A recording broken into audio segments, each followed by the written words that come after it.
Shalom untuk kita sekalian, jemaat yang dikasihi Tuhan kita Yesus Kristus. Di hari yang baru dengan penuh sukacita kita kembali untuk menerima kabar sukacita melalui firman Tuhan. Namun terlebih mari kita satukan hati dan pikiran kita untuk berdoa kepada Tuhan Allah. Bapa yang baik, Bapa yang tetap kami sembah dan kami kenal di dalam nama anak-Mu Tuhan Yesus Kristus. Terima kasih Tuhan untuk setiap kemurahan hati-Mu yang tiada berkesudahan di dalam kehidupan kami. Terima kasih untuk sukacita, untuk kesehatan yang tetap boleh kami nikmati hingga sampai pada saat ini. Saat ini Tuhan, dengan keadaan sukacita yang Tuhan berikan, kami tetap mau bersukacita untuk menerima firman-Mu. Ajarkan kami, mampukan kami melalui tuntunan Roh Kudus-Mu, supaya kami mengerti firman Tuhan. Di dalam Kristus Yesus kami berdoa kepadamu. Amin. Jemaat yang dikasihi Tuhan kita Yesus Kristus, firman Tuhan yang menyapa kita pada hari ini tertulis dalam Mazmur 32 ayat yang kelima. Beginilah firman Tuhan. Dosaku kuberitahukan kepadamu, dan kesalahanku tidaklah kusembunyikan. Aku berkata, aku akan mengaku kepada Tuhan pelanggaran-pelanggaranku, dan Engkau mengampuni kesalahan karena dosaku. Jemaat yang dikasihi Tuhan kita Yesus Kristus, sering sekali ada pepatah yang mengatakan penyesalan selalu datang dalam terlambat. Dan tentu di dalam penyesalan pasti sudah ada perasaan ingin kembali kepada hal-hal sebelum melakukan pelanggaran-pelanggaran. Demikian jugalah begitu jemaat yang dikasihi Tuhan kita Yesus Kristus, pada pasal yang ke-32 ini merupakan salah satu mazmur pengajaran yang ditulis oleh Raja Daud. Di dalam mazmur ini, bagaimana Daud menceritakan pengalamannya tentang betapa beratnya hidup dalam dosa yang disembunyikan dan betapa besar kelegaan serta sukacita yang ia alami ketika mengaku dosa kepada Tuhan. Dan di ayat 5 inilah menjadi titik balik dari rasa bersalah menuju kepada pengampunan atas segala pelanggaran-pelanggaran yang telah dilakukan. Dengan penuh keyakinan, Raja Daud berkata melalui nats kita pada saat ini, dosaku kuberitahukan kepadamu. Ini menunjukkan bahwa merupakan suatu langkah pertama menuju kepada pemulihan rohani, yaitu kejujuran datang dari segala kerendahan hati di hadapan Tuhan Allah. Allah tidak menuntut kesempurnaan, tetapi kejujuran hati kita. Ketika kita mencoba menutupi segala dosa-dosa kita melalui segala tindakan-tindakan ataupun perkataan, kita sebenarnya sedang menipu diri kita sendiri, bukan menipu Tuhan Allah. Karena Tuhan tahu tidak ada satupun yang dapat tersembunyi dari hadapan Dia. Seperti yang dialami Raja Daud sebelum-sebelumnya, hidupnya menjadi berat, tubuhnya letih, dan jiwanya kering karena menyembunyikan dosa-dosanya sendiri.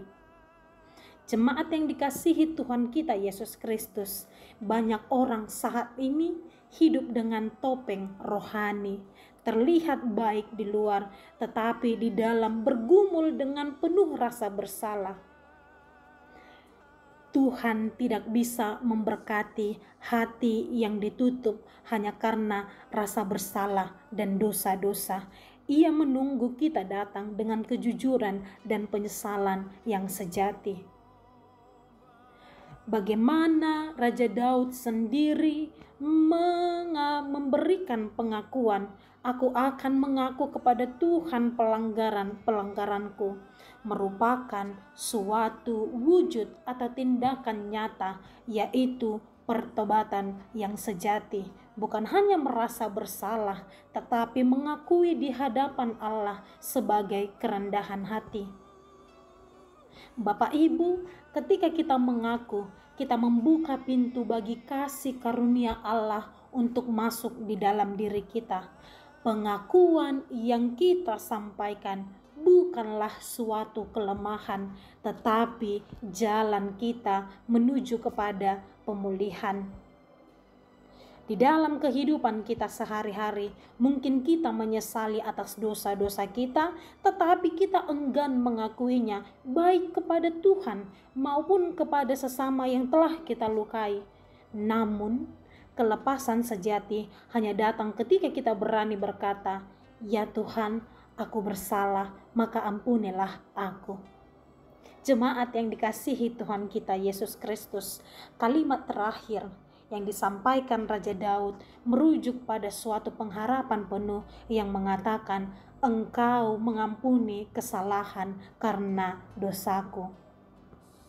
Tidak ada dosa yang terlalu besar bagi kasih karunia Allah. Begitu pengakuan kita lakukan, pengampunan pun akan langsung terjadi tanpa syarat dan tanpa penundaan. Allah bukanlah Allah yang menghukum tanpa belas kasihan, tetapi Allah yang menanti anak-anaknya datang kembali kepadanya. Saat kita jauh, sering sekali iblis menuduh kita bahwa Tuhan tidak akan mengampuni. Tetapi ayat ini menjadi suatu janji yang abadi. Setiap dosa yang kita akui, maka akan Dia hapuskan.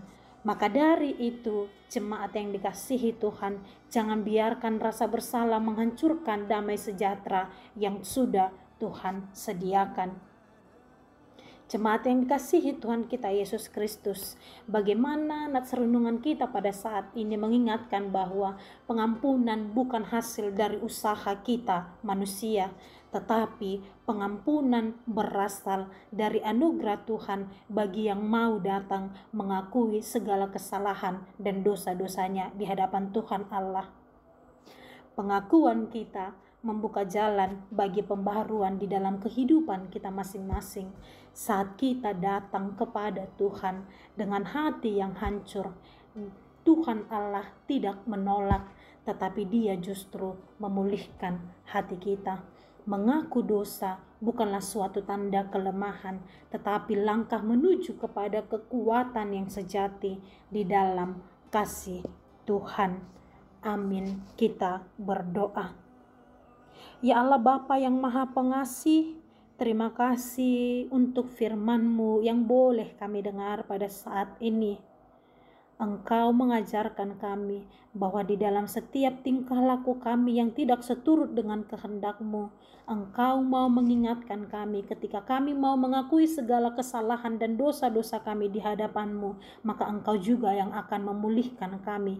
Kami memohon Tuhan, tetap Tuhan yang memegang erat kehidupan kami, supaya di dalam setiap perjalanan kehidupan kami masing-masing, kami dapat mengakui dosa-dosa kami di hadapan Tuhan, maka Tuhan pun akan memulihkan kehidupan kami.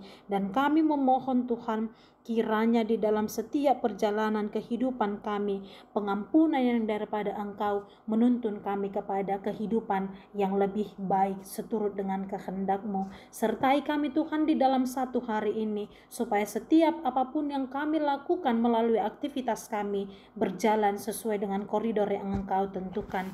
Di dalam Kristus Yesus kami berdoa dan bersyukur kepadamu. Amin. Selamat beraktivitas untuk kita sekalian, Bapak Ibu yang dikasihi Tuhan kita Yesus Kristus. Shalom.